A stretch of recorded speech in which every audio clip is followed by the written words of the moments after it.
కళాకారులు కార్మిక సోదరులు అర్థం చేసుకొని రాబోయేటువంటి రోజుల్లో కాంగ్రెస్ ప్రభుత్వానికి దీవెనలు ఉంచి ఆశీర్వాదం ఉంచి ఈ ప్రభుత్వాన్ని ముఖ్యమంత్రి మంత్రులు ఎమ్మెల్యేలు మేము సేవకులుగా పాలకులుగా కాకుండా సేవకులుగా పనిచేసేటువంటి అవకాశాన్ని నిండుగా ఇవ్వాలని మీ ఆశీర్వాదం ఉండాలని ఈ ఎన్ని సంవత్సరాలైతే ప్రజలు ఆశీర్వాదం ఇస్తారో సన్న బియ్యం అన్ని సంవత్సరాలు కొనసాగిస్తాం. బోనస్ 500 కూడా కొనసాగిస్తాం.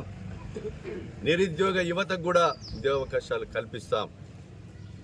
దయతో భూపాలపల్లి నియోజకవర్గ ప్రజలకు నేను విజ్ఞప్తి చేస్తున్నా. ముఖ్యంగా భూపాలపల్లి మున్సిపాలిటీ పరిధిలో ఉన్నటువంటి యువతీ యువకులకు నేను విజ్ఞప్తి చేస్తున్నా.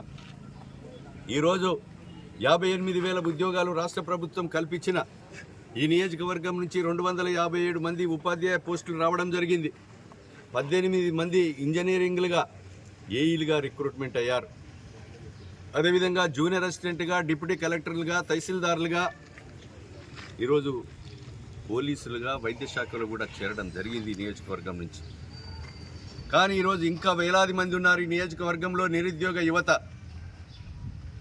ఈ నెల 26వ తారీఖున రోజున పుష్ప గార్డెన్లో నిరుద్యోగ యువతి యువకులకు 10వ తరగతి ఫెయిల్ అయి పాస్ అయిన కానుండి ఇంటర్మీడియట్ డిగ్రీ పీజీ పిహెచ్డి వరకు, అదేవిధంగా ఐటీఐ నుంచి పాలిటెక్నిక్ బీటెక్ ఎంటెక్ వరకు బీఏలు ఎంఎస్సీలు బీఎస్సీలు వివిధ డిగ్రీ కోర్సులు పొందినటువంటి నిరుద్యోగ యువతకి, అదేవిధంగా అన్ని రకాల చదువులకు కూడా మీ దరఖాస్తులు 15 వరకు ఇవ్వండి, వీలైతే 20వ తారీఖు వరకు ఇవ్వండి.